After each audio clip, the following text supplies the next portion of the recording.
life, finds a way.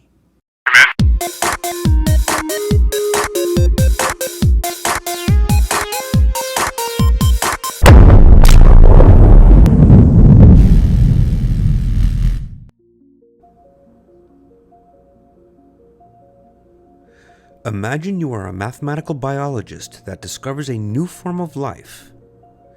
And to catalog it, you must first calculate its area.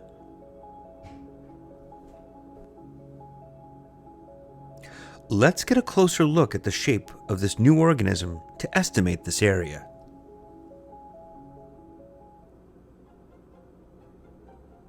Okay, to estimate the area, we will approximate the shape of its boundary and then model that shape with an equation.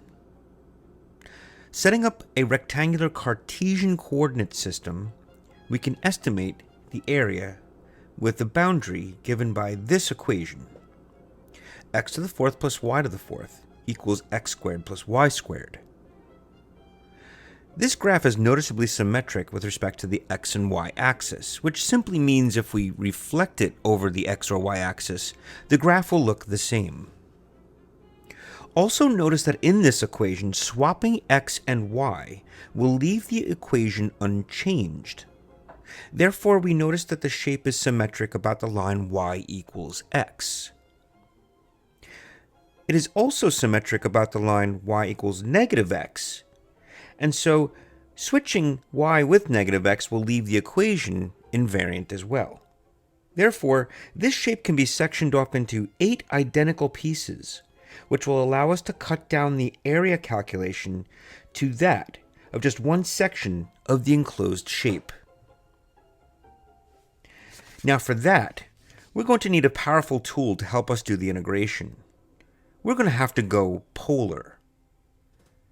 We're going to take a trip up north, and that's going to take us to the land of polar coordinates, a land of trigonometric proportions. So polar coordinates are given by the angle theta and the radius r, which are derived from the relationship between a right triangle and the circle. And in fact, the Pythagorean theorem gives us the equation of the circle. And so we can represent the coordinates x and y in terms of the radius r and the angle theta. We can also then inversely get x and y from r and theta, and here are the two equations that relate the transformation between rectangular coordinates and polar coordinates.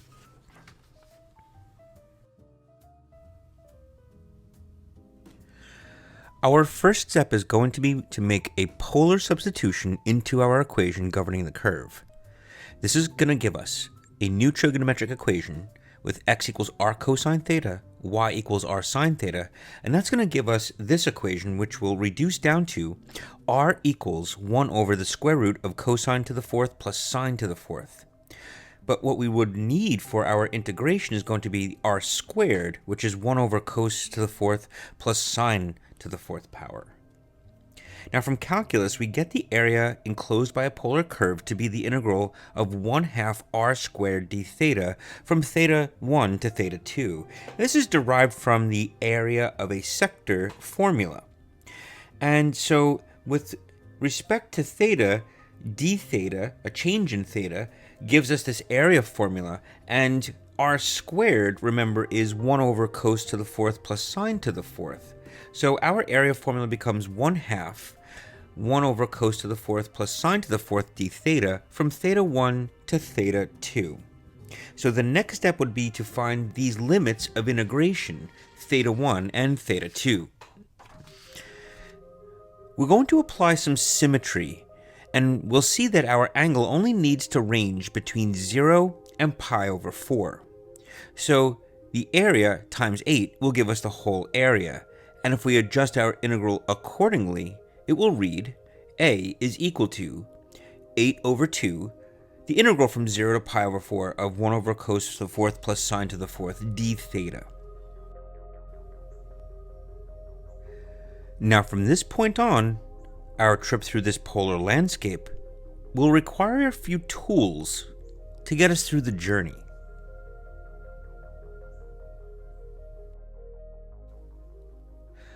The art of problem solving in calculus often involves transforming integrals into more usable forms. Now we can start off by simplifying that constant in front to be equal to 4. And opening up our toolbox for a moment to review our tools, we're going to need to use the following: trigonometric identities, U substitution, trig substitutions, inverse trigonometric substitutions, the fundamental theorem of calculus, partial fractions, completing the square, and an ironclad resolve to see the problem through. If you've reviewed all these tools and are familiar with them, then you're ready to go. So let's do it. So taking this integral, the next thing we're going to want to do is transform that integrand by dividing by the cosine of 4 on the numerator and the denominator. That's going to give us secant to the 4th over 1 plus tan to the 4th. And you'll see why I chose to split this up into two squares on top. Making a u substitution for tan theta, we're going to be able to transform the integrand to a more usable form, but we'll also have to transform the limits of integration each time we make a new substitution. Here, the new limits of integration work out to be 0 and 1. So now making this u substitution, our integral becomes 4 times the integral from 0 to 1 of u squared plus 1 over u to the 4th plus 1 du. So for the next part, we need to factor the denominator in order to employ a partial fraction decomposition. U to the 4th plus 1 can be factored into these two quadratics, and that's going to help us set up the partial fraction decomposition setup.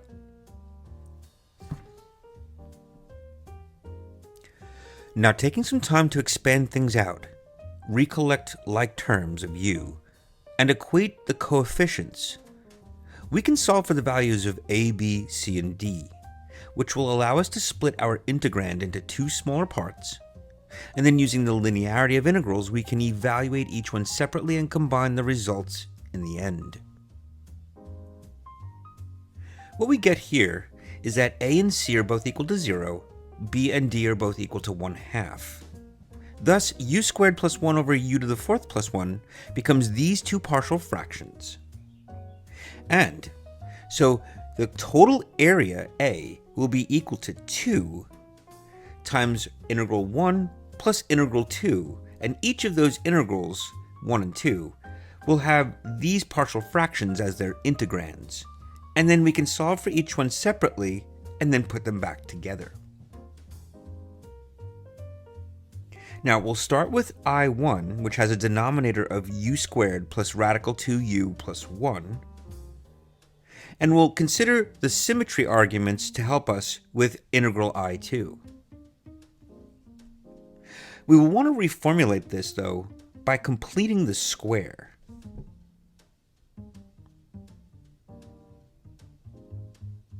So this integral, with its quadratic denominator, is going to be put into a slightly different form by completing the square of that quadratic in the denominator.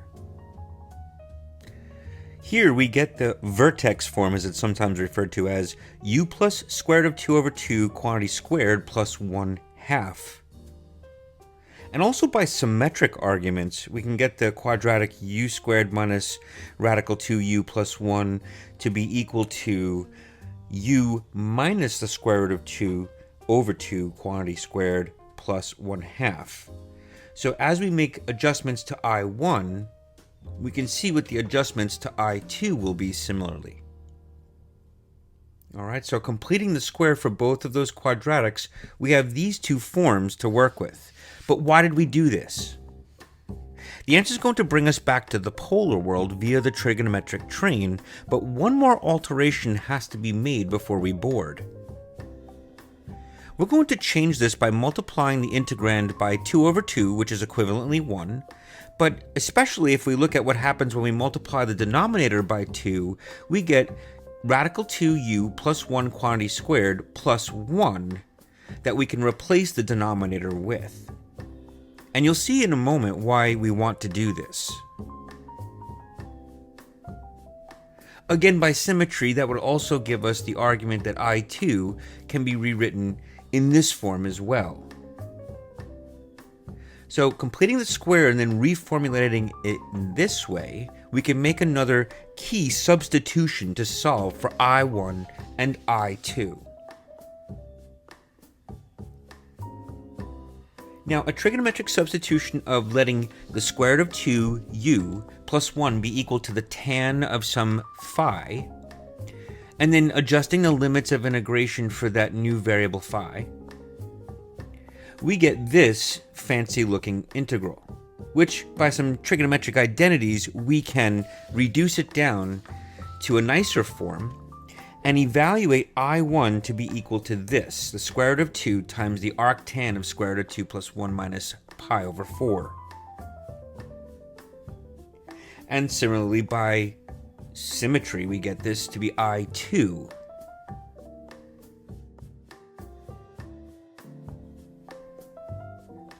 Now all we have to do is put these two integrals together. And thus, with a helping hand of our polar Bigfoot friend, we have this as our final area. And no one seems to believe in Bigfoot's ability to take this further, yet he can. Let's see what he comes up with.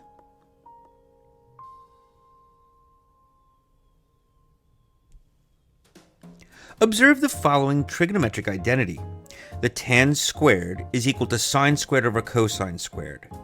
And with the addition of using a double angle formula for cosine, we can rewrite tangent squared as 1 minus cosine of the double angle divided by 1 plus cosine of the double angle. Now it's this trigonometric identity that's going to help us evaluate that arctangent of the square root of 2 plus 1 or minus 1.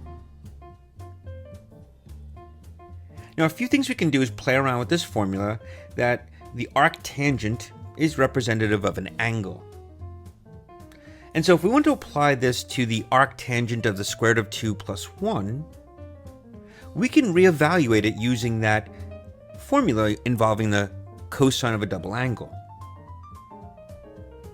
Now, solving a trigonometric equation such as this is not terribly difficult. And for this angle, we get 3 pi over 8. So the arctangent of the square root of 2 plus 1 is 3 pi over 8. And bringing symmetry into this one more time, we can use the same argument, or similar argument, for the arctangent of the square root of 2 minus 1. And so evaluating for that, we'll get the following answer. Pi over 8. So now, readjusting our total area formula to involve the new values for those arctangents, what do we get as our final answer? The square root of 2 times pi. And I think that's pretty cool. Well, we did it. We found the area of that mysterious organism that we discovered. And I hope you enjoyed this video. Please hit that like, subscribe, and notification bell for more videos, and stay tuned for the next one. Thanks for going polar with me.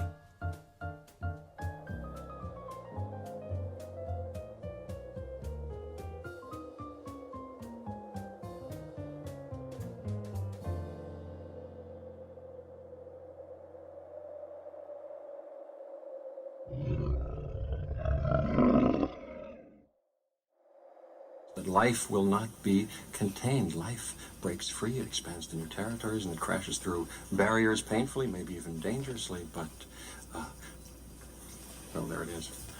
I'm simply saying that life finds a way.